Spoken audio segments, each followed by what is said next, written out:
Good morning, everybody. It's me, the Giver. If you get that reference, you're a legend. And my, what in the world is that tiny item on the ground?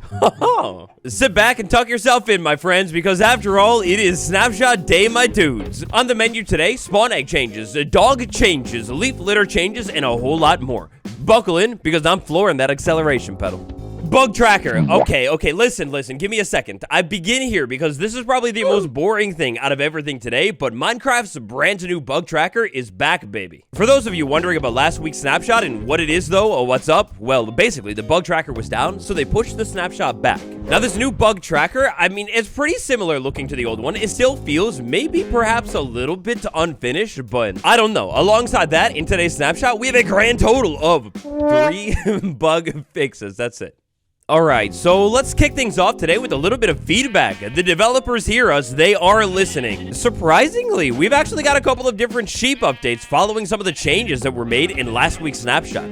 The biome variants, the coloration that spawns here, it's different. I can't lie here, our new lineup of sheep across the different biomes, it's a little bit mysterious right now, but long story short, inside of the temperate biomes, the white sheep is still going to be the most common sheep that you'll be able to find. However, I do believe inside of these biomes as well, you'll be able to find the other color gradient sheep. I mean, look, correct me if I'm wrong, but I believe that means a little bit more uncommonly than, say, a white sheep. You'll be able to find black sheep spawning, gray sheep, light gray sheep, and maybe brown sheep as well? I'm a little confused, okay? Next up, though, swinging things over to a colder biome. Inside of the cold biome, the black sheep is still going to be the most common sheep that you will find spawning. However, alongside that sheep, you'll be able to find the other, like, more grayscale, I guess that's the word that I'm looking for. Yeah, your sheep like that, you'll be able to find them spawning. The temperate check and cold biome check. How about the warm biome? Well, inside of warm biomes, the most common sheep that will spawn here is going to be the brown sheep. However, alongside the brown sheep, well, alongside those ones, I think you'll be able to find the grayscale sheep spawning here too. Another thing to keep in mind, the developers have changed nothing when it comes to pink sheep spawning. You will still be able to find that classic, super rare pink sheep spawning across any Minecraft biome. However, big new change, 3, 2, 1. Oh my god, what am I on? Bedrock Edition or something? The sheep is beautiful. It's fully colored. The undercoat. Oh, the legs, the head. So yeah, you might have been able to notice this one when I was spawning some of the other sheep here, but yeah, the texture of the sheep has been updated. I'm really hoping, fingers crossed, with some of these different biome spawning reversions, maybe? I guess I don't know. In a sense, you could call me an artist, but definitely not a sheep artist. I don't know if it's still time in this update to, like, update the sheep models for the biomes, but they totally should, right? So, out of the available colors that we have in Minecraft, I'll go ahead and show you some of them. The magenta sheep, look at that, it's beautiful. A lime sheep, you're curious what that would look like naked? Well, that's what it looks like, you freak. A light blue sheep, inching ever closer to the greatest color of all time, at least available inside of Minecraft. That looks nice, but of course, yellow, the supreme sheep of all time. Yeah, that looks really, really good. This is an amazing parody update brought over from Bedrock Edition. Whoa, no way, that's like super rare, right? Look at the abandoned village. While we're here, let's go ahead and check out some brand new wolf sounds we have inside of this preview. So for this change here, it's all about the sounds and it's not about the variants at all. So essentially, in total, we have 7 different sound profiles, if you will, for the Minecraft wolf. So check this out, let's see if we get a new sound. Oh, yeah, that's totally a new sound. You hear that noise. So now if I go ahead and hit you, you have a completely different hurt sound. If I go ahead and tame you, well, I don't know if you can tell, but I think that's new. And now that you're tame, if I go ahead and hit you again, oh, well, yeah, I think that's, oh, that's got to be the same sound as before. Look, of course, I would never do this to my dog, but only for science here. If we go ahead and remove you, that's a new sound too. Now, these new wolf sounds, they will cover a wolf's ambient sound, a wolf's hurt sound, death sound, growl, whine, and pant sounds. So listen. You're, like, sniffing, like, quite a bit. That's completely different. And again, only for science. Oh, well, now I feel terrible. And it's science. Loop it one more time. Oh, I'm a monster. We'll try our hand at another one here. Oh, that one. That definitely has to be called a Puglin. Okay, so Puglin, this is one of the most intriguing sound profiles here. Listen. What are you? Wait, dude, you just jumped up? That was crazy. All right, so listen here. Okay, I guess that's nothing, but whatever. Hold up, did he say Puglin? Yes, I did. There are 6 new sound variants for the wolves here. Our different sound variants are big, cute, Puglin, angry, grumpy, and, oh, sad.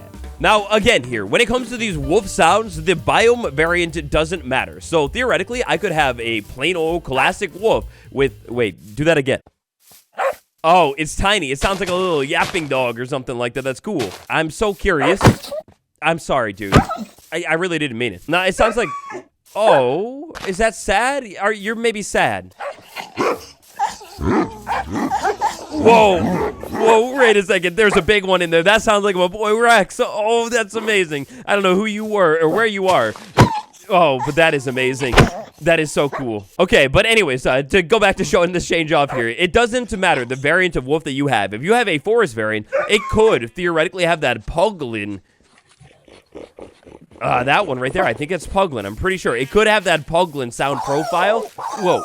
Whoa, dude, you sound like a hyena. Look, I'm sorry. This has got to be one of the more chaotic things I've ever shown off, right? But yeah, the different biome variant doesn't matter at all. I could listen to these amazing dog sounds all day long. They're so cool. So right here, a little bit more information. We also have a sound profile called Classic for the OG dog sounds. If you like those things, they're still in the game. Every wolf will have a random sound variant assigned to it when it is born or spawned or whatever. And the sound variant, again, is not related to the texture variant. It's all random. Oh, wow. So this update right now, this is truly the update that continues giving on giving on giving. On Twitter this week, there were no teasers leading up to the snapshot, so everything was a 100% surprise. I love a surprise. I also love teasers. Speaking of surprise, wow, right off the bat, inside of the creative inventory, you can see it. Down here, the spawn egg tab. Oh my gosh, every single spawn egg in the entire game has a brand new, a fresh, a revitalized look. No longer are they all exactly the same shape. Like, check that chunky Hoglin spawn egg, the big giant Enderman spawn egg, and then the tiny little Endermite spawn egg. Dude, look, I just love it. These brand new eggs are so beautiful. The sniffer egg, I'm gonna show you like some of my greatest hits, some of the ones that I really like the aesthetic of. Dude, I always forget how gigantic this thing is, by the way.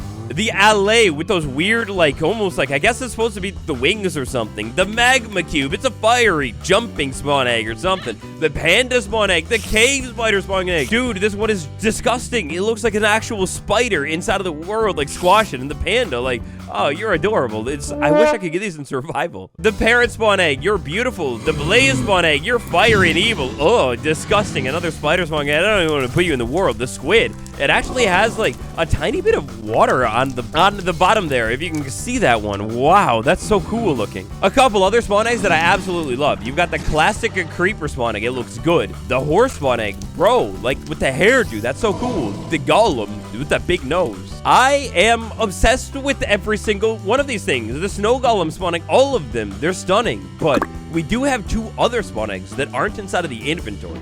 I wonder. Before we get to that one, though, I want to take a look at a couple other spawn eggs here. The warden spawn egg. This one is so sick looking with, like, the horns or the tentacles on its head. I don't know what it is to this day. The breeze. Those intense eyebrows right there. That's awesome. The creaking. This is another big chonky egg. And, like, I just love how they've taken inspiration from the actual mob itself instead of, like, the 90s color coding or whatever. It's cool. The mushroom, please, baby. Give me the moop balloon. There's still time, it seems. Zombie spawn egg. It's like a little bit more of a classic, iconic looking texture. I love it. And then maybe most hilariously, the villagers. The wandering trader, the villager. Look at those gigantic wide noses. It's like you went ahead and boom, you did that filter to the villager and slapped it inside of a spawn egg. I love it. However, here, I haven't seen these spawn eggs quite yet. What about maybe, say, the ender dragon? And then the other spawn egg we don't have in the inventory here, the wither spawn egg. Yeah, I like them. These are some gorgeous looking spawn eggs. The wither one, I mean, is just kind of dark. The dragon spawn egg, on the other hand, though, you got the nose going on, the horns. That's so cool. I'm surprised the wither spawn egg doesn't have a little bit more to it. So what do you think? What's your favorite spawn egg? Call it down below. This change is such a nice, minor little change, and it gets me excited for the future. Add a new mob so I can just see what the spawn egg looks like, please. Wait, oh my god, look at the cat one. That's adorable. It's so small. I wonder if we could get some different cat sounds sometime soon, too. They're all the same still. Leaf litter. We've got a beautiful new change inside of this snapshot. Biome gradients. Can you tell what's going on with this leaf litter right here? I mean, maybe it's hard to tell because that's pretty similar to before. But how about maybe we swing things over to a frozen cold biome? We place the leaf litter down and wow, it's still hard to tell, but that leaf litter is way more grayed out than it was before. So here, with this change, probably the easiest way to be able to see what's going on with our new leaf litter gradients here is start in one biome and kind of slowly fade into a different biome with a different grass color. Essentially, what's going to happen here is, well, it's not tied to the grass color, but it's kind of similar to the whole grass color situation going on. You can see here inside of the river, the grass is a little bit more like pale or gray or whatever. Meanwhile, inside of the forest biome, the grass is a little bit more warm. Well, right here, we can see the same exact thing happening with the leaf litter pretty much. The leaf litter gets a little bit more cold looking where the grass is cold and warm looking where the grass is a little bit more warm. This change is going to translate over to the forest biome, where while you wander around inside of the forest, the leaf litter coloration, it's definitely subtly different. One that I'm super curious about, haven't seen it quite yet, is the dark oak forest biome, because of course, inside of this biome, we've got leaf litter as well. Whoa, that looks dark. Oh, and look, this is kind of the perfect setup for a biome gradient. This one is one of the more noticeable biome transitions right here. If going from the dark biome over to the light biome, I mean, yeah, you can totally see it's a little bit darker here. Wait, hold on a second. This makes me wonder. The pale garden biome. We don't have pale leaves inside of the game. Oh. I've never seen it yet. We have pale leaves inside of the game. What? No, that is so cool. I've never seen that. I haven't tried it out quite yet, but oh my gosh. What? Mojang, you're beautiful. Let you cook. I will let you cook all day long. That they've done this with the biome gradients. You have pale leaves inside of the game. Oh, I wish I could pick these up and take them to a different biome. No way, no way. This is amazing. This is such a great change. Gray leaves inside of the game. Look, I didn't think it was actually going to work here, but no way, it actually does. That's so beautiful. All right, that's got me curious about this gradient. So we go from brown. How is this going to work for us to step all the way into, oh, it literally, you can see it happening right here. It just slowly grays out. Oh, even some of those transition colors in there with, like, you know, the different steps of the gradient are beautiful on their own here. Wow, dark oak, super warm and rich, chocolatey, all the way into a cold, grayed out leaf. That's fire. Now, of course, alongside all of these beautiful spawn egg changes and texture changes stuff, we've got different resource packing capabilities as well. For example, sheep can have a completely different texture for the undercoats, so you can get real crazy here with your custom sheep. Also, of course, you're now able to make custom spawn eggs inside of your resource pack as well. If your resource pack is all about wolf sounds, that's a new capability that you can do as well. You could theoretically customize all of these different sound variants. There was an old howl sound in the game that has been removed. That one totally makes me realize that, hey, shouldn't wolves like howl at a full moon or something? That'd be sick. Where and when this amazing update will ever end, oh, it's anyone's guess. Thank you all for watching today's Snapshot video. Smash like, subscribe, stay tuned. There might be a stream later. It's been me, Waddles. I'll see you all tomorrow. Goodbye.